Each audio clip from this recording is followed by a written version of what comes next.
Ibu ada yang ngantuk, ada yang itu ya silakan, nggak apa-apa, itu karena itu bagian dari kenikmatan yang Allah berikan kepada kita semua. Tapi meskipun apa ya, kalau ngantuk mau gimana lagi, bukan ya, kan tetap harus kita nikmati gitu ya. Tetapi saya yakin Bapak Ibu karena masih muda-muda dan semangat, insya Allah bisa mengikuti pertandingan dengan baik. Karena ada dari Batam, pantun dulu nih Mas. Jauh pulau dari Malaka, berhasil di kota Mekah. Dengan bismillah acara dibuka, semoga kita mendapat berkah. Baik saya izin share screen untuk nanti gini Bapak Ibu, karena kita daring, kalau Bapak Ibu mau menyampaikan komplain atau interupsi, kami silakan, karena juga kelihatan di sini apa kalau tapi kalau saya share screen pasti nggak kelihatan. Presiden juga boleh, atau menyala saja lewat mic juga boleh. Jadi jangan sungkan-sungkan, kita bebas berdiskusi untuk mendiskusikan berbagai hal. Tentu saya juga belajar dari Bapak Ibu semua. Bapak Ibu juga mungkin mendapat beberapa informasi yang bisa kita diskusikan. Baik, jadi ASN sebagai perekat pemersatu bangsa dalam keragaman budaya. Jadi Bapak Ibu, kalau dulu saya ini sering katakan kepada setiap saya menyampaikan materi kepada teman-teman di diklat itu, karena saya beberapa kali diminta oleh kita untuk menyampaikan, sering kita paradigma berpikir kita itu masih seperti zaman kolonial gitu. Jadi seolah-olah kalau sudah ya kita anggap P3K kan ASN lah, karena ASN kan ada dua gitu ya. Jadi kalau kita menjadi ASN itu seolah-olah itu sudah menjadi sesuatu yang di puncak, dan kita tidak perlu banyak belajar, tidak perlu banyak melakukan perubahan, dan akhirnya ya seperti Pamrek Projo zaman era dulu, paradigmanya kita adalah Pamrek Projo, Angtenar yang harus dilayani oleh masyarakat. Sekarang eranya sudah kebalikan. Sekarang eranya adalah kita melayani masyarakat, melayani seluruh masyarakat untuk memudahkan segala urusan. Kalau kita di pendidikan ya urusan pendidikan. Jadi bagaimana memudahkan. Jadi kalau dari dosen, kalau zaman dulu nih cerita-cerita saja nih, ada dosen pun sukanya nyusahin mahasiswanya. Kalau mau bimbingan skripsi disusah-susahkan dan lain sebagainya. Jadi tidak memberikan perspektif baru terhadap mahasiswa. Bahkan kadang-kadang karena dosennya atau gurunya itu tidak belanja ilmu, belanja ide, kadang-kadang tidak memberikan sebuah perspektif kepada mahasiswanya gitu. Seolah-olah kuliah itu nanti goalnya itu adalah pegawai negeri, bukan. Tapi kita memberi perspektif, maka kita harus banyak belajar, banyak diskusi juga. Maka pertemuan Bapak Ibu semua ini nanti di forum diklat ini, Latsari ini mudah-mudahan juga memperkuat cakrawala Bapak Ibu semua, bahwa waktu dari seorang mahasiswa itu tidak hanya menjadi ASN, tapi juga bisa menjadi pengusaha di level lokal, di daerah. Kemudian sekarang potensi banyak sekali, nanti akan saya sampaikan di bawah, di lingkungan sekitar sumber-sumber belajar yang bagus yang bisa dikemas dengan di era digital ini dengan berbagai macam aktivitas gitu ya. Jadi harapan saya seperti itu. Jadi karena saya dulu, mohon maaf, pikiran saya dulu lulus S1 itu saya bingung, karena ketika dosen masih kuliah ya kuliah saja, tidak pernah memberi perspektif atau sedikit sekali memberikan perspektif bahwa nanti kalau kamu kuliah jurusan ini akan ke sini atau bisa juga berkolaborasi dan lain sebagainya. Maka hakikat mereka belajar kamu merdeka kan sebenarnya di situ, bahwa seorang yang punya bidang ilmu kedokteran mungkin juga perlu belajar kebudayaan, karena untuk misalnya kasus stunting misalnya gitu ya, saya kasus stunting itu kan tidak sekedar orang kekurangan makan, tapi juga bagian atau bagian dari proses pembudayaan. Kalau dulu ada tradisi yang misalnya di daerah tertentu ada anak kalau lahir kemudian harus diasepin, tradisinya begitu, sebenarnya itu tidak bagus. Itu karena nanti anak akan membuat ispa besar, kemudian nafsu makan berkurang, akhirnya menjadi stunting. Nah, ini kan perlu pendekatan kebudayaan. Artinya bahwa seorang dokter pun harus belajar tentang kebudayaan di wilayah itu, apalagi sarjana pertanian, kalau Bapak Ibu ada dosen pertanian, apalagi dosen-dosen IT yang lain-lain, apalagi dosen IT hari ini gitu ya, untuk membuat konten-konten digital tentu harus menggali dari kekayaan kebudayaan kita gitu. Jadi itu yang kami harapkan suatu hari ini nanti kita bisa saling berdiskusi dan lain sebagainya gitu. Jadi ASN maksud saya dosen ataupun guru ataupun kami juga yang bukan dosen, kita perspektifnya paradigma kita harus berubah bahwa kita adalah pelayan. Kita tidak membedakan dari suku apapun juga, agama apapun juga, itu bagian bangsa kita semua gitu. Jadi karena itu komitmen bersama kita gitu. Jadi ini saya ambil contoh satu kasus yang menunjukkan, ini dulu mungkin sering lihat, dulu suka nonton dan sebagainya. Dari data yang ada, Korean Pop itu yang paling banyak mengakses itu Indonesia. Ini pertanyaan besar. Jumlah klipnya kita juga luar biasa besar. Artis K-pop di ini misalnya ada 10 artis K-pop yang paling banyak dibicarakan di Twitter Indonesia. Kemudian top 10 pasar negara berdasarkan kreasi video K-pop Indonesia paling besar. Ini kan kita perlu bertanya, kenapa nih kita? Kenapa kemudian kita yang kaya raya tetapi juga tidak bisa? Ini justru kita banyak yang mengakses tidak ada. Yang menurut saya kita perlu diskusi lah. Saya tidak pernah masalah benar, tapi bahwa ini menunjukkan, saya yang menunjukkan data seperti ini. Ini saya ingin menunjukkan juga betapa kebudayaan itu menjadi mainstreaming di dalam pembangunan. Contohnya ya Korea ini lewat kebudayaan, mereka bisa, kalau Bapak Ibu Amerika, terutama banyak dosen-dosen Bapak Ibu kan, saya lihat yang namanya Samsung itu di seluruh dunia mungkin ada iklannya, kira-kira kan berarti Korea yang dulu saja kalah dengan Jepang sekarang sudah mendunia kan. Kenapa masalahnya kan ini saya ambil data kembali gitu ya. Jadi lewat kebudayaan ternyata bisa mempengaruhi tingkah laku behavior orang, kira-kira kan. Ini misalnya produk-produk penjualan mobil saja, Kia, Hyundai itu sekarang sudah mulai naik. Ya tentu untuk mengalahkan Toyota ya itu mungkin agak sulit gitu, tapi betapa kaitannya kebudayaan dengan kebudayaan tadi, dia membuat satu gebrakan, kemudian ofensif menyerang dengan K-popnya. Orang ketika Bapak Ibu biasa, kemudian apalagi di era ini kemudian kita melihat data Samsung, untuk Samsung saja sekarang shipment volumenya 62 kemudian ini year-on-year-nya 5,6%, tinggi sekali. Pasar komponen skincare di bulu ini, skincare Korea Selatan itu juga banyak sekali gitu ya, yang masuk. Kemudian konten kebudayaan, game itu juga luar biasa, nilainya saja luar biasa tinggi. Artinya bisa katakan bahwa konten-konten game dari kebudayaan itu kan kita sebenarnya banyak sekali juga gitu, lewat. Karena nanti saya akan sampaikan bahwa betapa kita kaya tentang sumber daya budaya, tetapi kita masih menganggap itu hanya sebagai hal yang lumrah, sebagai hal yang biasa. Kita tidak pernah bangga, kemudian mengkapitalisasi apalagi, kira-kira kan gitu. Jadi untuk kesejahteraan masyarakat itu masih agak jauh dari data-data yang kita punya dari indeks ekonomi ini. Maka kita ketemu dengan Bapak Ibu, saya ketemu dengan Bapak Ibu ini, saya bangga sekali atas undangan ini. Mudah-mudahan saya juga mendapat input dari Bapak Ibu semua, tapi Bapak Ibu juga mendapat input tentang kebudayaan yang tentu yang dosen-dosen di luar kebudayaan. Karena sekali lagi bahwa kolaborasi antar jurusan, antar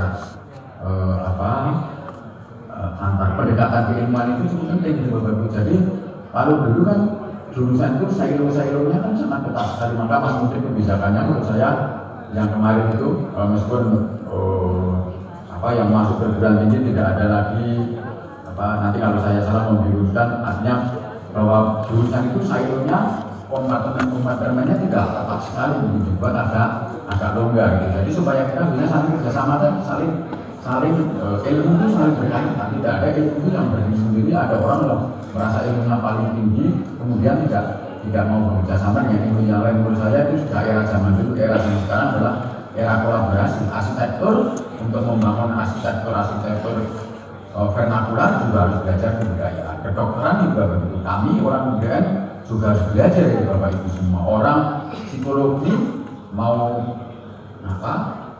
bekerja dengan memberikan terapi terhadap orang dengan gangguan jiwa harus bisa juga lewat pendekatan kebudayaan.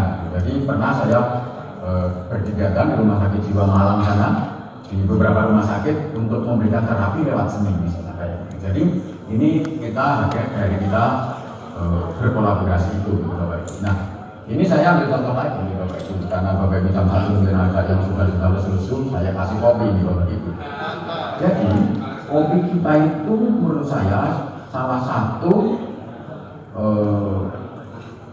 varian yang paling kaya di dunia. Kalau Bapak Ibu menjaga dari Batam, dari Aceh, dari Lampung, dari Bengkulu, dari Padang, dari Temanggung, Wonosobo, Jawa Timur, Situbondo, kemudian NTT, Bali, seluruhnya punya kopi dan punya kekhasan masing-masing. Wah ini kekayaan luar biasa sekali. Cuman kalau kita lihat yang sebelah kanan, ini yang merajai. Kenapa problemnya ini lebih merajai? Padahal kalau kita lihat dari sejarah, Java Cafe itu 1906 itu adalah merek brand dunia. Ini di Amerika sana merek paling itu dari kopi dari Jawa. Jadi kopi Indonesia itu awalnya 1700-an masuk ke Batavia, kemudian karena banjir tidak tumbuh dengan bagus, akhirnya geser Bupati Purwakarta 1700 sekian, saya tidak hafal betul angka tahunnya, kemudian menyiapkan lahan untuk menanam kopi.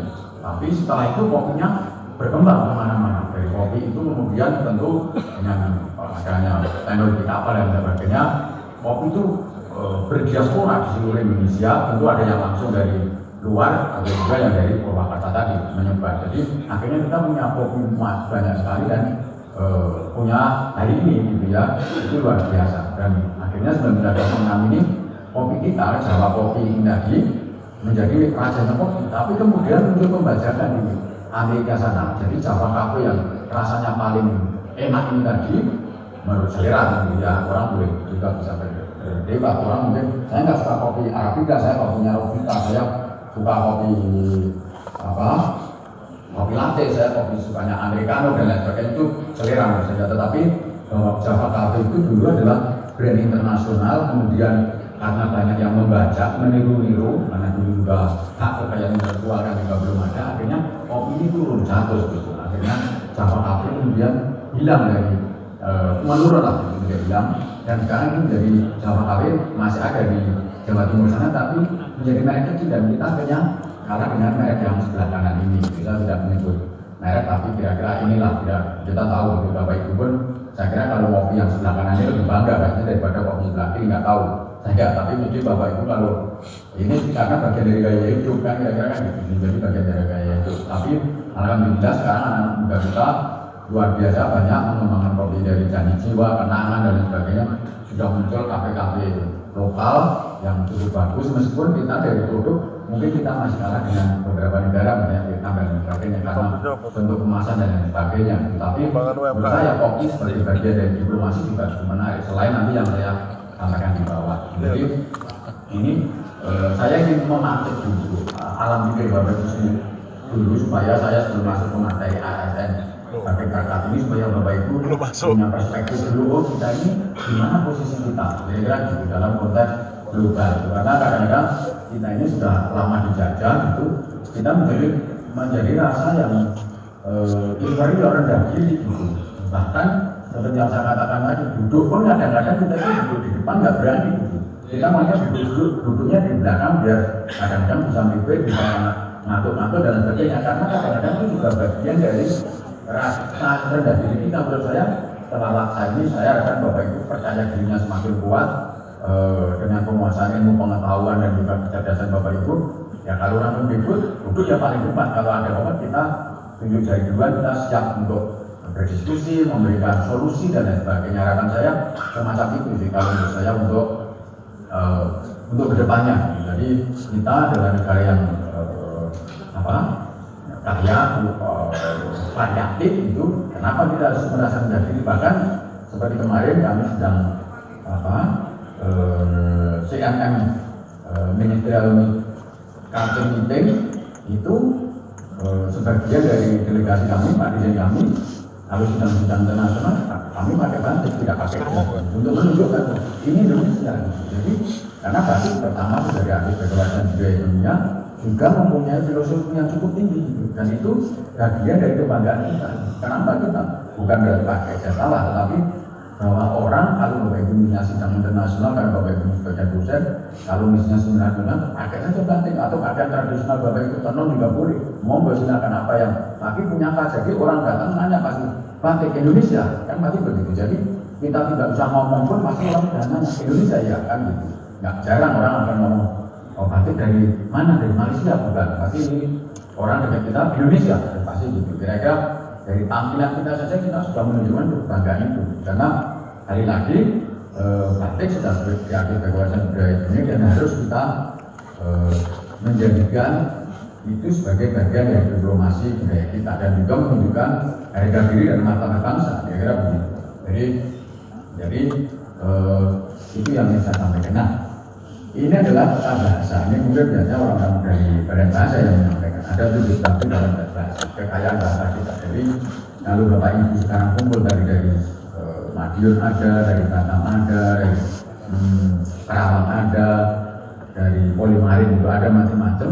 Tentu bahasa Bapak Ibu kan juga berbeda-beda sebagai bahasa lokalnya. Nah, cuman ini kita juga mengalami problem. Ada sekian dari 90 kalau nggak dari 100% bahasa di dunia itu ada 94% yang sudah tidak digunakan, tapi ada 6% karena kuatnya bahasa Inggris, akhirnya bahasa Inggris itu lebih menguasai. Dan kita pun juga begitu di Indonesia, bahasa lokal, bahasa daerah juga mengalami problem yang sama. Di bahasa daerah kita, bahasa Jawa, Sunda, macam juga mengalami problem yang sama karena kuatnya bahasa Indonesia juga. Kita dalam percakapan di mana-mana kan juga menggunakan bahasa Indonesia, sehingga akhirnya bahasa lokal itu kadang-kadang sudah tidak digunakan, walaupun di rumah itu sebenarnya orang suami istri satu daerah pun kadang-kadang tidak menggunakan bahasa lokalnya, akhirnya putra-putrinya lama-lama kan tidak menggunakan bahasa lokalnya. Maka badan bahasa kan lestarikan bahasa daerah, kuat bahasa Indonesia, kuasai bahasa asing. Jadi tiga-tiganya ini harus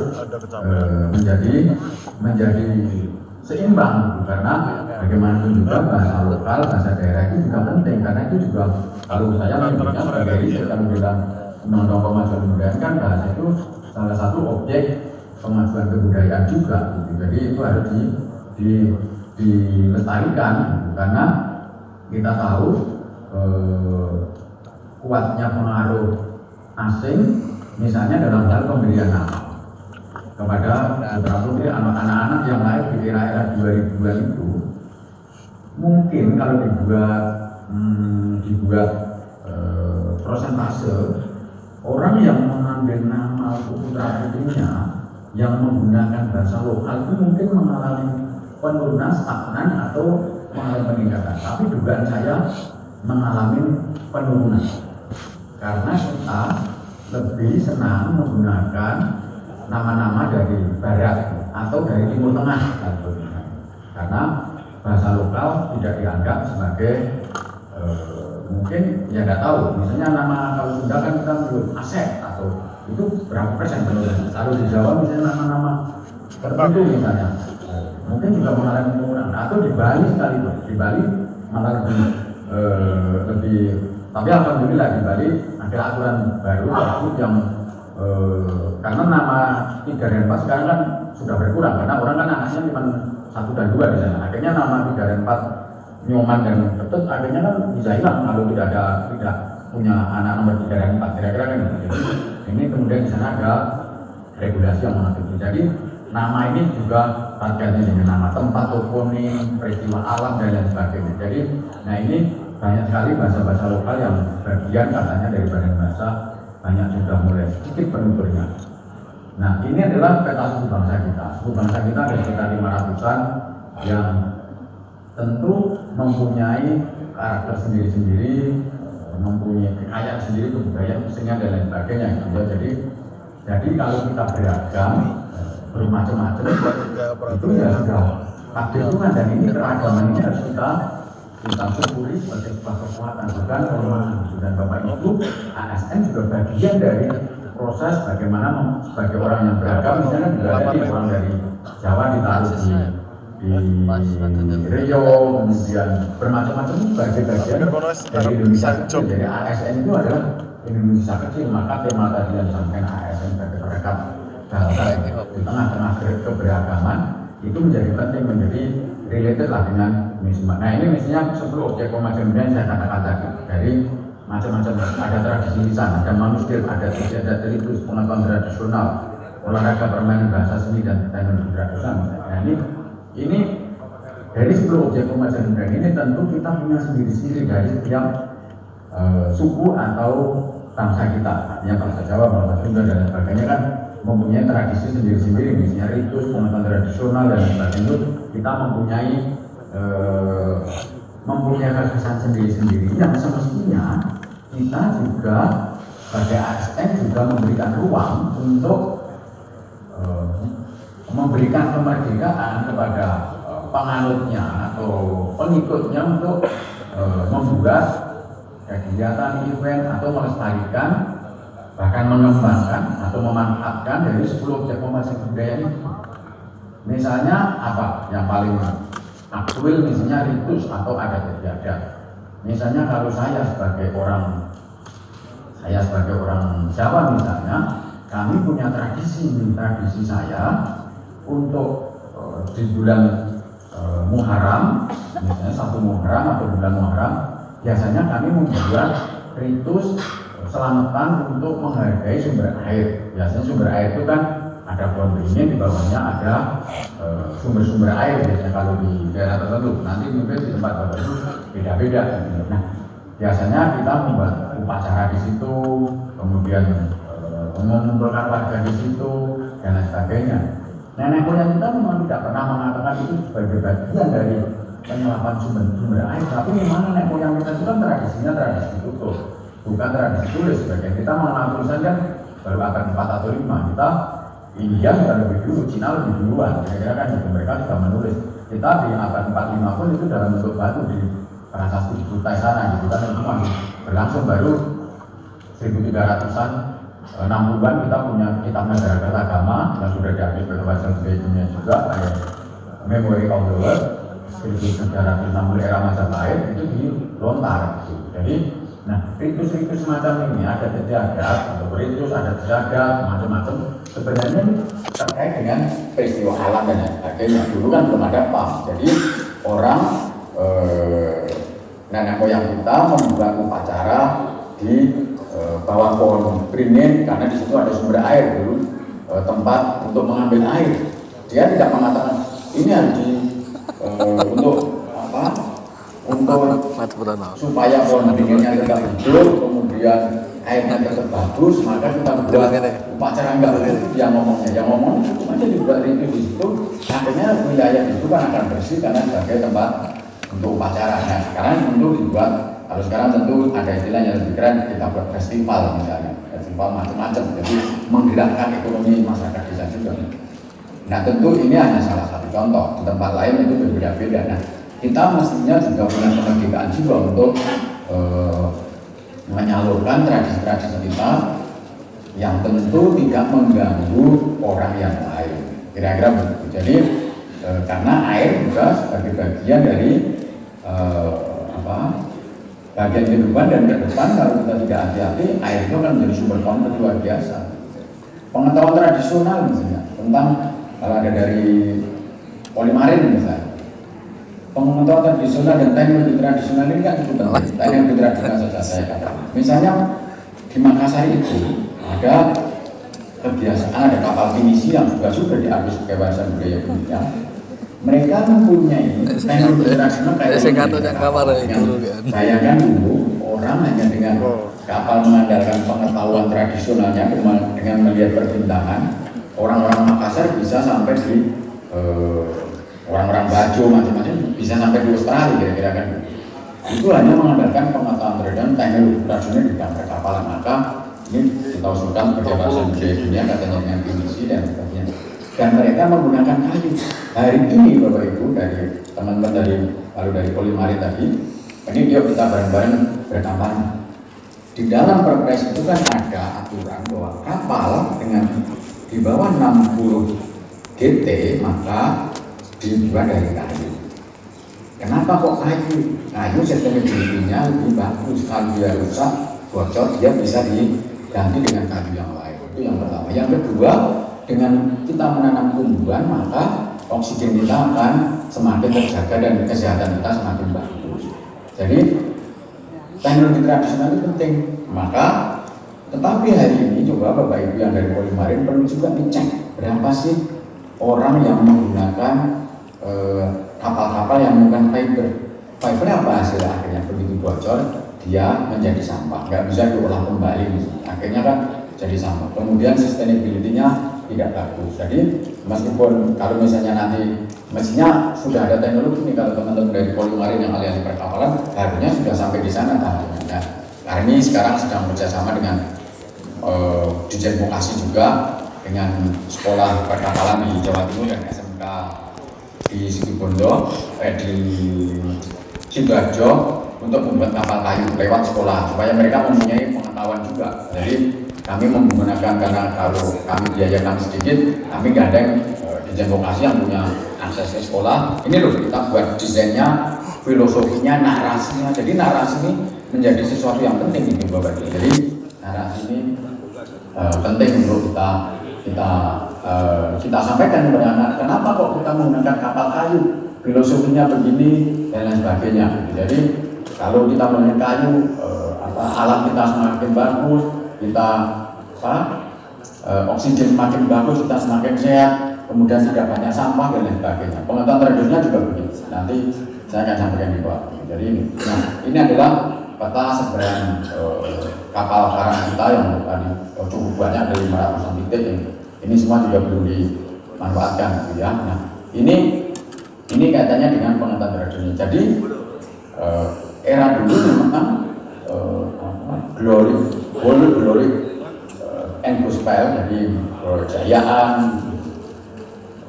glory kejayaan mencari sumber emas dan juga penyebaran agama. Akhirnya kan Portugis dan Spanyol itu kan membagi dunia menjadi dua. Dan sebenarnya ini kaitannya dengan rempah-rempah kita yang hanya ada di Indonesia, kira-kira gitu. Jadi mereka membagi dua, maka ada yang berlayar ke barat. Akhirnya yang ke barat itu kan kemudian menemukan Amerika dan sebagainya. Dia kemudian yang ke timur, akhirnya nanti akan menemukan ada yang lewat Filipina baru ke Tidore, ada yang lewat Selat Malaka, Portugis, Selat Malaka dan sebagainya. Jadi ini sebenarnya dalam konteks mencari sumber rempah-rempah, selain tentu penyebaran agama. Dan rempah-rempah itu dulu hanya ada di Indonesia. Ini adalah kekuatan yang luar biasa dari Indonesia. Ini selama ini belum kita garap, seolah-olah rempah-rempah itu baru datang ketika Belanda datang dan mengajukan penjajahan. Padahal bukan. Kalau Bapak Ibu pergi ke Banda kali-kali ke Banda sana melihat tinggalan-tinggalan masih ada istana ini dan sebagainya. Non jauh di sana orang-orang Belanda, orang Portugis sudah sampai di sana dengan kapalnya itu. Tetapi sebenarnya di era 1400-an, 1500-an kita punya teknologi perkapalan yang luar biasa penting, yaitu ketika Patriomus menyerang Portugis di Malaka itu dengan kapalnya itu kapal tercanggih. Dia kapalnya itu dilapisi 3 lapis dan ditembak dengan meriam dari Portugis pun tidak tembus. Dia Patriomus melakukan penyerangan 2 kali, tetapi yang kedua kalah, dia tertembak karena sebenarnya lebih karena konflik di dalam pasukannya sendiri, bukan karena semata-mata kalah dengan Portugis. Tapi akhirnya karena di dalam konflik, kita tahu konflik di kerajaan-kerajaan Indonesia itu kan seperti itu, antara mertua, anak dan sebagainya itu banyak terjadi, kira-kira. Jadi ini saya ingin mengatakan bahwa Indonesia itu kaya raya dan menjadi tujuan orang mencari rempah-rempah pada eranya, bahkan membuat dunia menjadi dua untuk proses eksploitasi dan sebagainya. Jadi Indonesia sangat kosmopolit lah, kira-kira. Jadi pada awalnya Nusantara ini sudah kosmopolit sekali dan orang lalu lalang di pelabuhan-pelabuhan kita itu dari abad 9 misalnya, kemudian bahkan kalau sumber-sumber di Arab sana, Garut, kemudian Kemenyan, kemudian cendana itu sudah sampai di hubungan dengan raja-raja di para Fir'aun yang ada di Mesir sana sudah terjadi pada abad 1 Masehi. Meskipun sumber tertentu tidak ada, tetapi bahwa pada abad 6, 7, 8, 9 ketika dinasti Umayyah, dinasti Abbasiyah itu barang-barang kita sudah sampai di sana. Tentu lewat India kira-kira kan gitu. Naik kemudian naik ke atas sampai di Timur Tengah dan sebagainya sebagai barang yang mahal, kemudian nanti sampai di Mesir, kemudian sampai di Eropa lewat nah ini adalah kita punya program poros maritim dunia. Nah, ini proses menjadi Indonesia. Saya masuk ke situ setelah saya memberikan background yang agak panjang tentang kesejarah tadi. Saya ingin pada posisi ini, gitu ya. Jadi ada 3 tahapan penting dalam kita menjadi Indonesia dan kenapa ASN itu harus menjadi perekat pemersatu bangsa. Kita, yaitu saya anggap Budi Utomo 1908, Sumpah Pemuda 17 Agustus 45. Jadi kenapa kok Budi Utomo ini menjadi penting? Karena bagaimanapun juga ini adalah momentum ketika kita menyadari bahwa kita berorganisasi itu menjadi penting. Tapi Budi Utomo lahir ini bukan ujuk-ujuk datang. Ini adalah proses dari pendidikan. Kalau Bapak Ibu ingat, dulu kan ada namanya politik balas budi 1901 ketika Partai Buruh di Belanda sana mengatakan kita ini sudah menjajah Hindia Belanda, menyerap sebanyak-banyaknya kekayaan, kita tidak pernah memberikan balas budi kepada masyarakat Hindia Belanda. Maka ada program politik itu edukasi, imigrasi, migrasi, dan transportasi. Nah, saya mengambil contoh yang edukasi saja itu, karena yang lainnya saya kira tidak ada relevansinya, tapi tidak perlu saya terangkan nanti terlalu sejarah. Nah, kemudian kan muncul sekolah-sekolah itu. Jadi 1901 sebelum itu sudah ada sekolah-sekolah juga, sekolah-sekolah Belanda menyebutnya sekolah liar, meskipun itu sebenarnya cukup penting sekali. Itu ada pesantren yang diinisiasi oleh masyarakat Bumi Putra, pesantren macam-macam yang kalau Bapak Ibu nanti baca-baca itu jaringan ulama kita itu mempengaruhi kekuatan. Maka Islam itu sebenarnya menjadi kekuatan politik yang cukup penting. Maka kalau kita dalam konteks berpolitik itu, ketika kita salah menginjak sebagai politikus, menginjak dalam arti menginjak kebijakan, kita salah memperlakukan, karena Islam itu selain sebagai agama tapi juga sebagai sebuah kekuatan politik, sebagai ilmu Islamologi lah. Jadi ketika salah mengambil kebijakan itu bisa berbahaya bagi seorang politikus. Maka politikus juga cukup hati-hati karena Islam itu sebagai kekuatan politik yang cukup penting dalam mempersatukan Indonesia. Begitu Islam itu diperlakukan tidak benar, maka itu akan terjadi revolusi besar. Maka Belanda pun hati-hati sekali kalau Bapak Ibu membaca kisah Snobuglonya untuk disusupkan ke Aceh.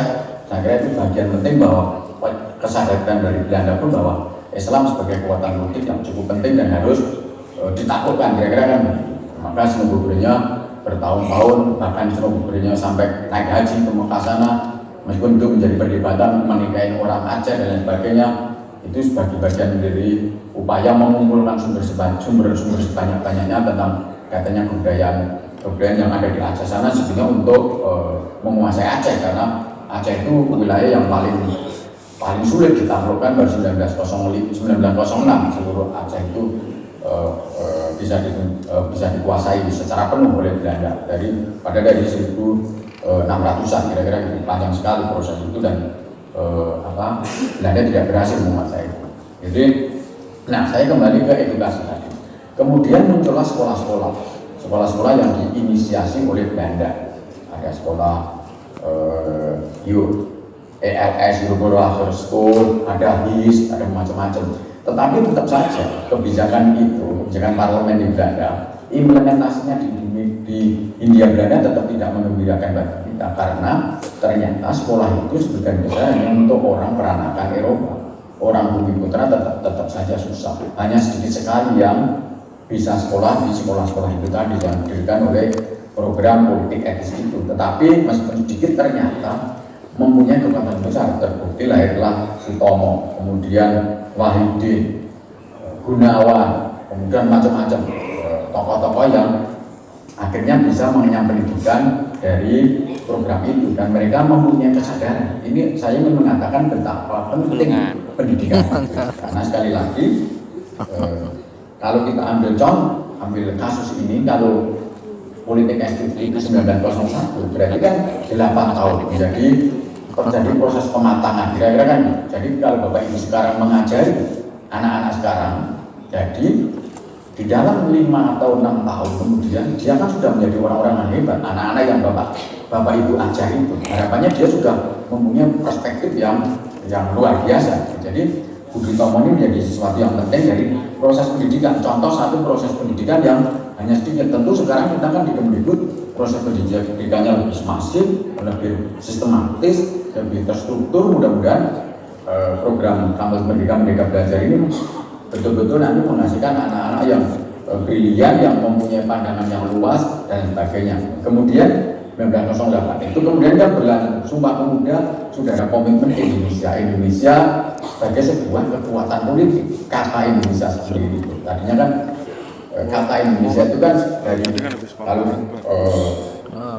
diambil bukan dari Indonesia sendiri juga, itu juga dari anak-anak orang Bapak Ibu bisa baca 1850-an ada orang asing Jan Bastian dan sebagainya menyebut nama pulau-pulau yang Indonesia itu menjadi sebelumnya namanya bukan Indonesia. Kemudian baru 1924 ada masyarakat di negeri Belanda namanya awalnya Indiseverineke, kemudian Indiseverineke, kemudian mempunyai majalah Indonesia Merdeka, kemudian menjadi Perhimpunan Indonesia dan lain sebagainya. Jadi Indonesia itu mengalami proses kemudian baru 1928 mematangkan itu menjadi Sumpah Pemuda sebagai ikatan bersama dari para pemuda yang ada di Jawa, yang ada di Jakarta, tapi perwakilan dari wilayah-wilayah lain. Pertanyaannya kan begini, Bapak.